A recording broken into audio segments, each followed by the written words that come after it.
Before we dive into today's episode, I want to take a moment to provide a trigger and content warning. On Smart Talks, we often discuss sensitive and potentially distressing topics, including sexual violence, trauma, and abuse. We understand that these conversations can be challenging and may bring up difficult emotions for some of our listeners. Our full content warning pertaining to today's episode is in the show notes. If at any point in time during this episode you feel overwhelmed, we encourage you to take care of yourself, whether that means pausing the episode, seeking support from a trusted person, or accessing resources. Your well-being is our priority.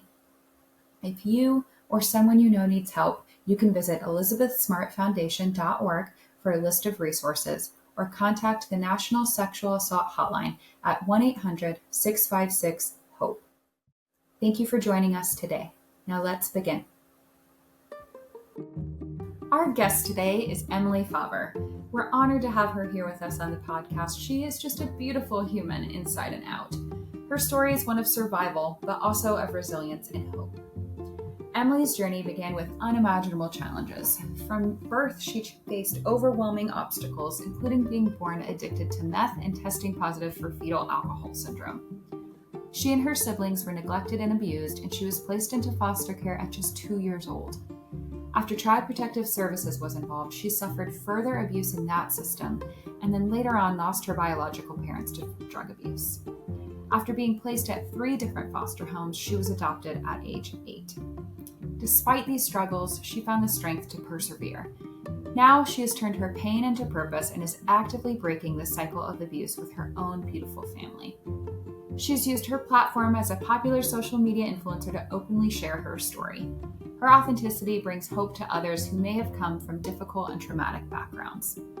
Today, her commitment is to show that even in the face of adversity, there is always a path forward, and that no one is defined by where they've come from. We're incredibly lucky to have her here with us today to share her story of resilience and the power of hope.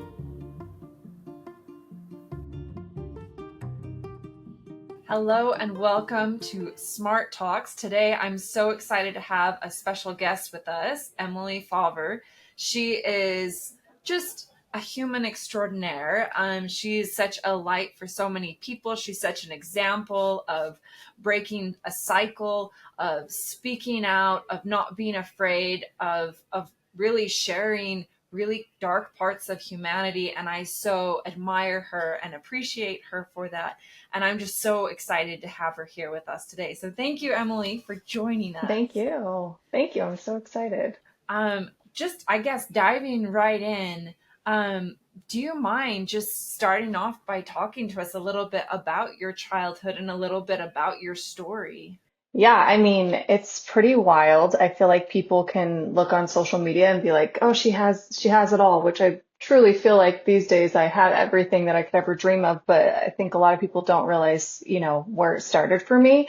And so, I guess real quick, I was basically, I don't want to say basically, I was abandoned when I was 1 years old.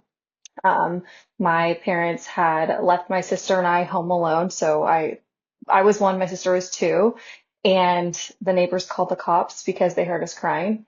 And when they showed up, they had found us alone in a crib, and we had no clothes. We hadn't been fed, just like it feels like it was out of a movie. And so we were taken that day after, not to mention, we were born drug addicted. So the day that I was born, I tested positive for methamphetamine in my system as well as fetal alcohol syndrome. And so, yeah, my parents got another chance and then abandoned us and left us home alone. And so we were taken, my sister and I were taken together. We are 2 of 6 siblings. So there's quite a few others of us, but then we were put into foster care. And so there was 3 foster homes I was in growing up, and it was in the 3rd foster home that I was finally adopted when I was 8 years old. But what a lot of people don't realize is foster homes can sometimes be worse than your like abusive homes. Like they can even be more abusive. And so, yeah, we dealt with a lot of physical, emotional, and sexual abuse in those foster homes growing up. So you can understand the relief when I was finally adopted into a great home when I was 8 years old. And unfortunately, my sister and I were separated, but we had stayed in contact over the years. And yeah, I don't know. I could go on and on, but that's the gist of it, how it started. And I mean, you said at the beginning, like people can look at you and be like, "Oh, you have it all," and like, yes, from the outside, I also, whenever I look at people on Instagram, I'm like, this is just like a minute of their life. This is a second of their life. This isn't. So like in the back of my head, whenever maybe I feel bad looking at someone else's pictures and be like, wow, their life is perfect, then I'm like, Elizabeth, that's not true. No one's life is perfect. This is a second. But how did you feel like really kind of taking this platform that you've built and opening up your life on it? I mean, because I don't know, I feel like it's scary for me. I feel like it puts me in a vulnerable place anytime that I post anything on social media. I guess I just wonder, like, does it bother you at all, or do you think about it at all, or has this just always been what it is? Yeah, it's funny because I don't really feel like I ever think about it. I still feel like there's just 500 people, still a lot of people, but I was like, there's just 500 followers, and it actually started back in, I want to say it was like 2017 or 18. Um, I started writing about like my miscarriages. My husband and I were trying to have a baby. We were going through fertility. We had loss, and I would just like write almost as a therapy. And put them on Facebook. And then like some of those would take off and go viral. And I'm like, wait, this is so scary. Like I thought I wanted to throw up the first time I pressed post on, a post about my miscarriages, but then it helped so many people. And it helped me feel less alone and it helped all these other people feel less alone. And so it was from then that I was like, why am I not sharing all of it? Like this isn't just about me. All the time I'm like, I was given this platform for a reason.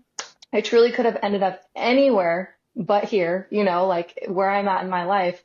And I often wonder why I was given so much. Like now my life is so beautiful, but I truly think that's why. It's because I'm supposed to help people in the process. So there's sometimes that it's still scary, but I think so much good has come out of it more than there's been bad.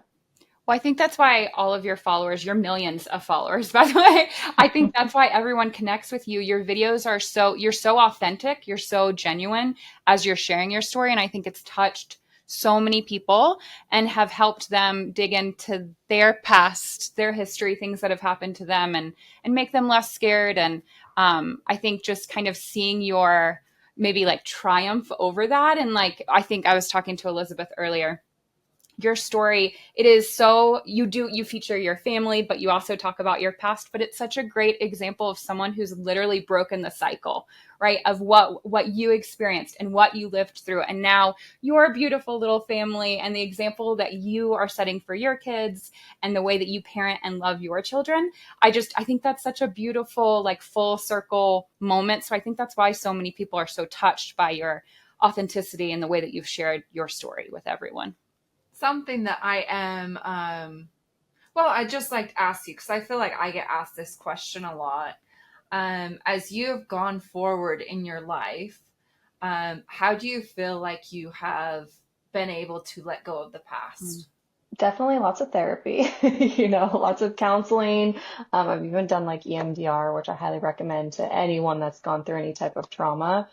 But I don't know. I don't really feel like you ever really entirely let go of it. I feel like I still live it today.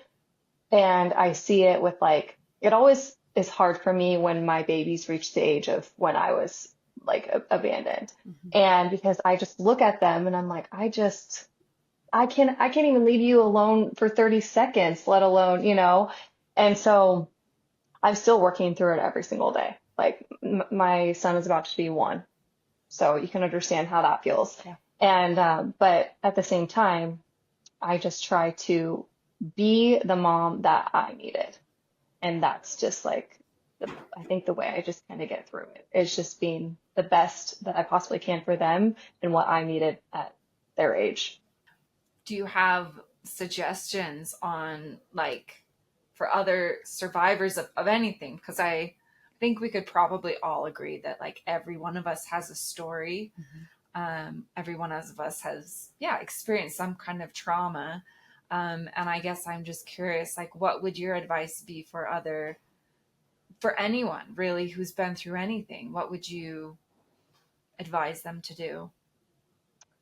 Well, I definitely think like definitely the counseling and EMDR. I feel like a lot of people don't know about. Have you guys heard of it? Yeah, Yes. love Yeah. EMDR. Yes, I We're mean, I big imagine proponents you of it have. too. Yeah, and I remember when people first started telling me on social media about it, I was like, what could possibly erase this from my mind? Like a counselor is not gonna like just talk me through this. And then I finally went and I was just like, it's life changing. So I just tell everyone I meet, like, if you've been through something, some type of trauma, do MDR. I think that's like the top thing. Um, but yeah, I think just every single day I wake up and I think to myself, like, this is a clean slate. Like, it is entirely up to me, no matter what I have been through, no matter what happened in the past, today is up to me. And I just really try not to play the victim, because it could have, like I said, ended up any other way. And I'm here. So I'm going to start each day like a brand new opportunity. I Love think that. that's beautiful.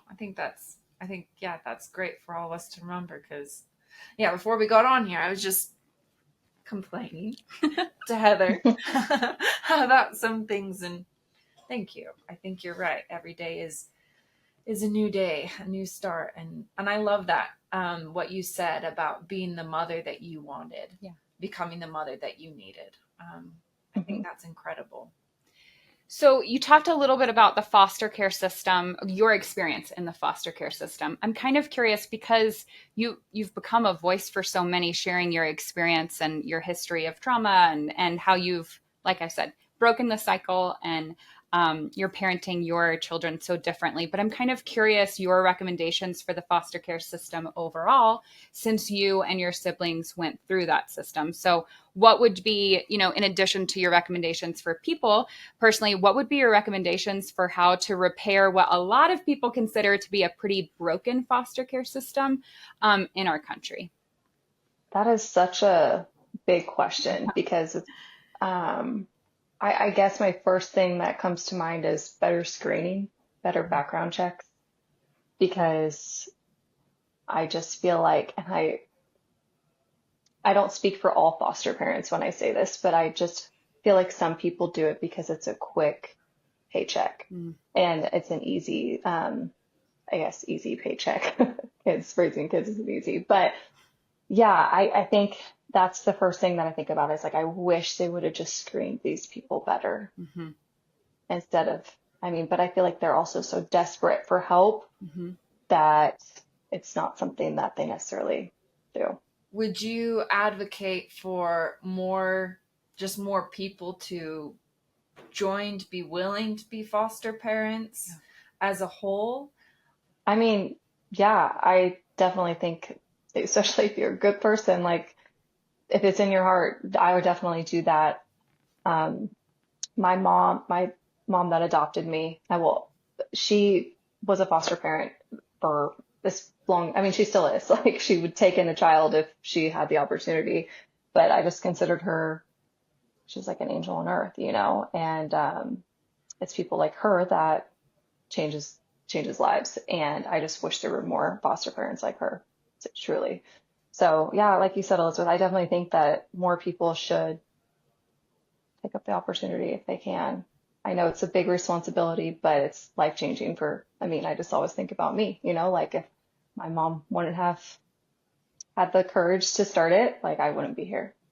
Did you feel like you were ever judged for being a foster child? Or like, do you feel like people have ever placed stereotypes on you or on the children themselves in foster care? That's a good question. I do remember a small part of my life kind of being embarrassed, and I don't know where that embarrassment came from. I don't know if it was like I felt like I wasn't wanted or um, I wasn't with my real family or whatever, but now it's like a badge of honor. And my mom always says, she's like, I got to pick you. She's like, like I got to handpick you, and it makes me emotional to think about because, it's such a blessing to not only have the opportunity to have like a brand new start, but to also be in charge of like how I live each day and move forward despite of like all that has happened in my past. Yeah, all of your challenges. Are there things that you would want the world to know about being a foster children, or like if you could say something on behalf of other foster children, what do you feel like needs to be heard? Oh my gosh. I truly feel like they don't want or need much. They just want love for one. And like I always think back to, I don't know if how long you guys have been following, but every Christmas I do these wish lists for foster kids and foster homes. And it's always so crazy to me that these kids want like the littlest things, like blanket. The craziest thing on the list before was like a bag of chips, like their favorite chips, things that we take for granted. And so I think these kids just want to feel loved. Um, and I don't know, it's just the little things. Yeah. And I even think back to like when I was a foster kid, I just being excited to get a present that I'd asked for from, for once. And it was something so, I actually remember it was a nail kit, like a little nail polish kit. And it was so little, but it was like, it just meant so much that someone listened to me Mm-hmm. and heard what I had to say and what I wanted because that had never happened. You talked a little bit about your experience in the foster system. You were one of 6 siblings, I think, and you Yes. guys were split up when you entered the foster care system. Is that right? Yeah, well, yes and no. So my parents had three older siblings, and so three of my older siblings, and then I think okay, so I'll just walk you through this. So one of my sisters was actually born deceased because of the drugs, so she was actually delivered without a brain, and so she was, yeah, that didn't happen for her. And then another sibling was born with water on the brain. So when she died when she was 15, because she never grew. She had water on the brain and she also died of a brain tumor, also because of the drugs.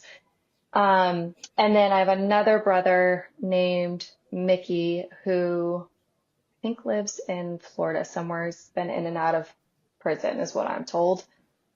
And then a sister named Marissa who lives in Tennessee. I just don't really talk to her for personal reasons. So they were all older. So I think that they were taken, put in with like grandparents and kind of thing. What my mom would do is she would have babies, they'd get taken, and then to fill that void, she'd have another baby. So it was just a cycle. And so then my sister Brittany and I, we were so close in age that they just wanted to keep us together. But we went to like the first three foster homes together and then we were separated because she always thought my parents were going to come back for her. She'll even tell you to this day, she's like, I just, I wanted my biological parents. So she would act out, try to run away, like that kind of thing. And so she was in the system till she was 18. I don't know if you know anything about that. When you turn 18, they just put you on the streets. Yep. And so my parents that adopted me went from Oregon to California, picked her up and brought her back to Oregon so she could be near us. So like they have just been there for her through everything since the beginning.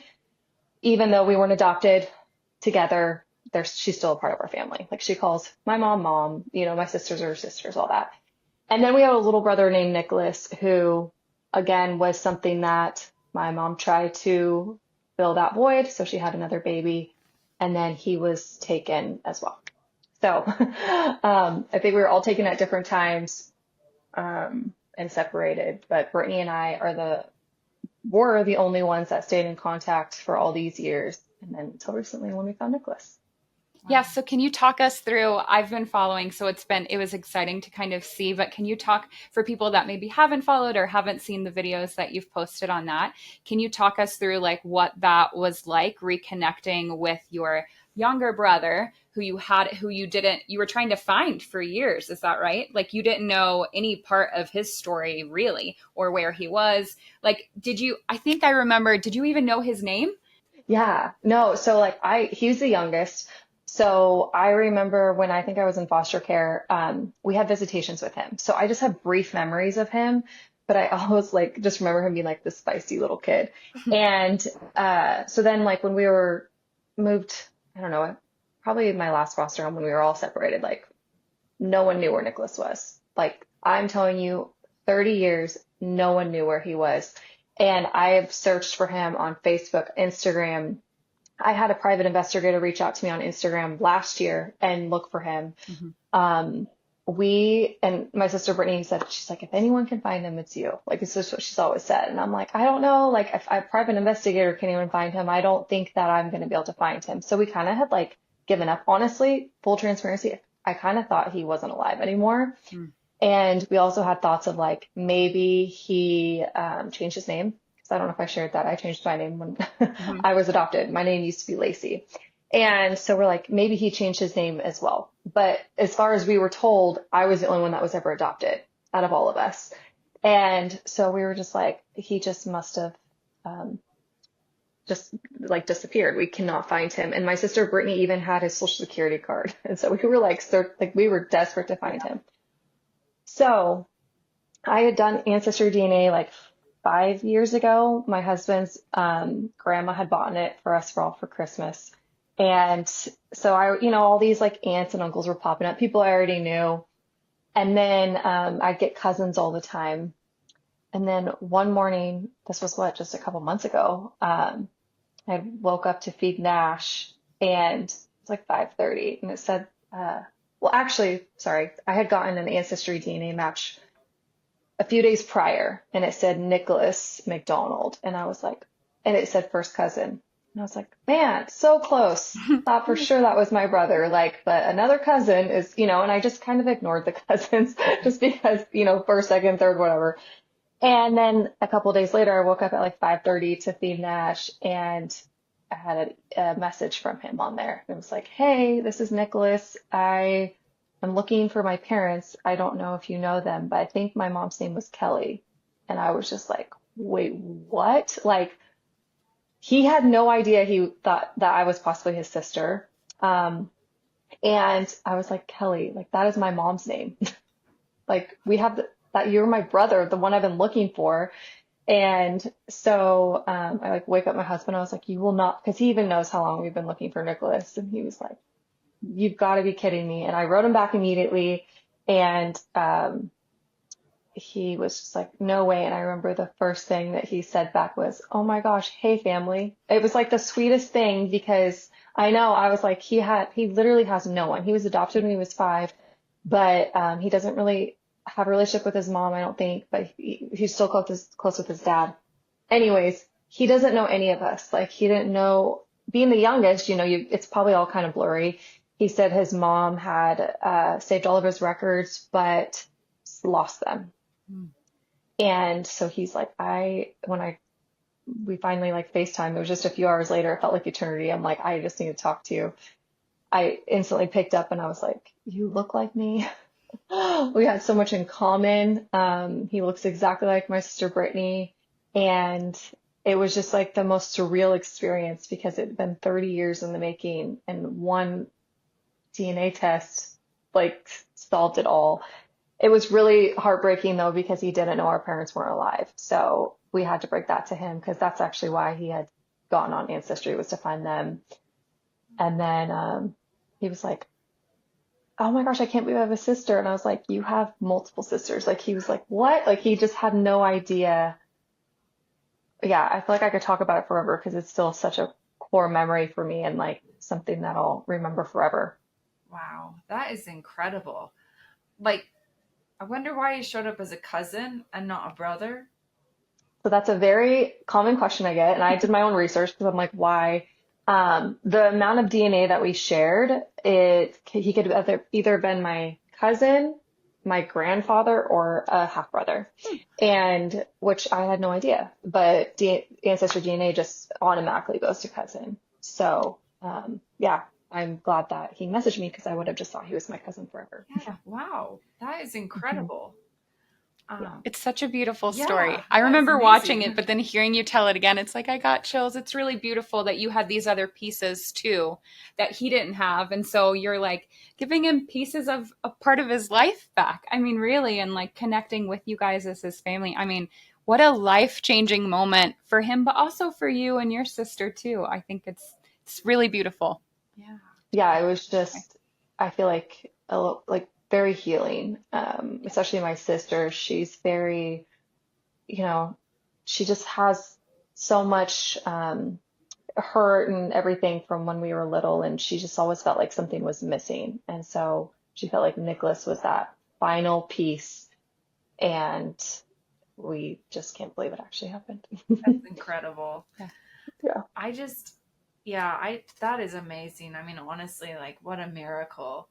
And almost like stepping back and kind of looking at everything and like I just have to say like you're just so incredible because you have been through so much and it like you could have continued on in that same cycle and like the fact that Mhm. you didn't and that you really made a change and that you've kind of stopped the cycle that your family was thrown into is incredible.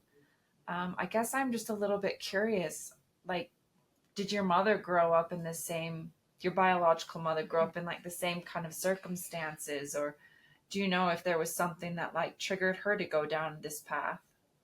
I actually don't. That's a really good question. I did meet, I think it was her parents, and they seemed like good people. And I mean, not to say that my mom wasn't a good person, she just made bad choices. Mhm. But yeah, I really don't know why she went down that path. I, I don't know. Sometimes I wonder why I didn't go down that same path. And I think, well, one, my adopted parents, were really very strict, but my mom will say to this day, she's like, I just wanted to protect you. I didn't want you to, go down that path. And it was just like little decisions that I just had to make. And I mean, one specifically is I remember someone telling me the statistic of foster kids that go to college. And I was like, okay, well, now I have to do that because Yeah. you guys said that it was basically like it was so small.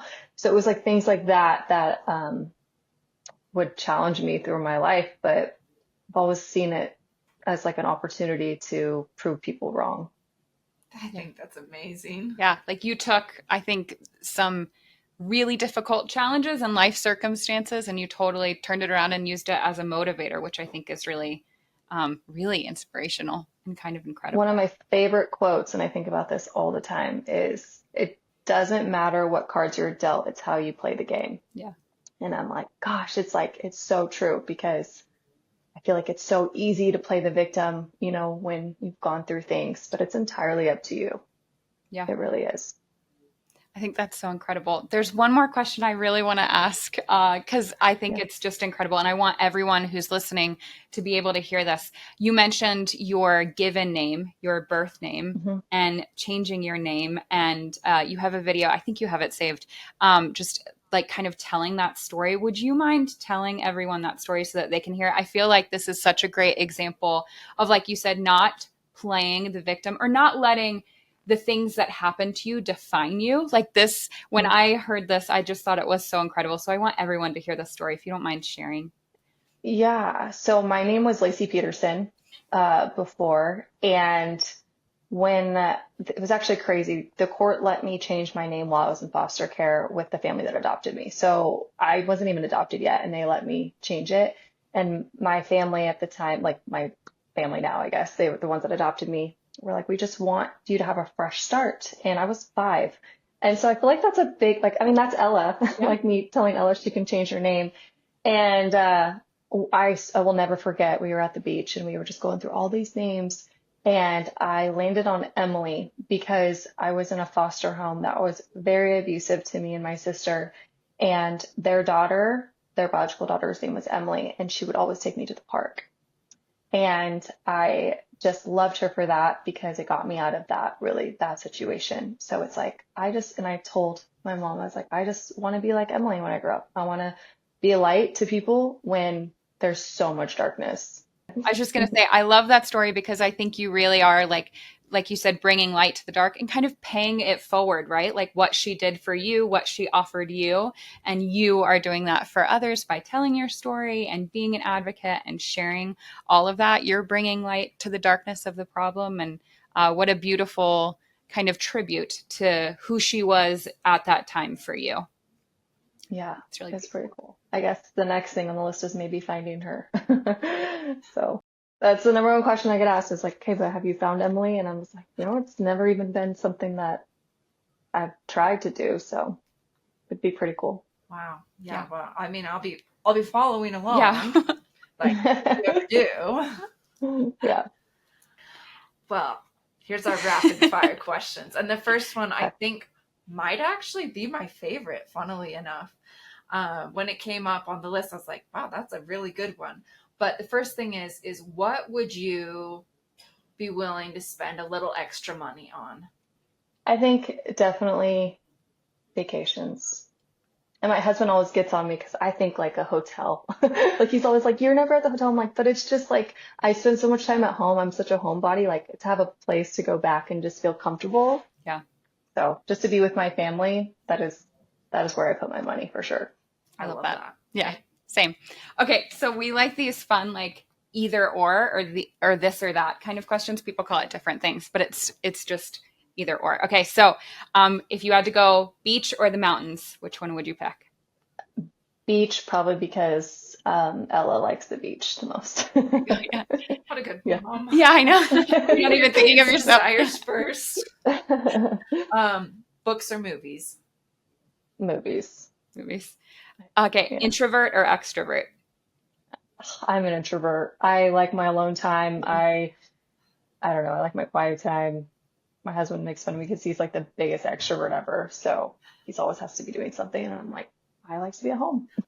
And it's Yeah. so funny actually that you would say introvert too, because because so many people are like connected to your life and you share so much and connect with so many people. I think people will be super interested to hear I heard someone say something once about how most influencers and creators are introverts because they are at home just that. creating content. And I'm like, that's perfect. Yeah. Okay, last one. Coffee or tea? Yeah.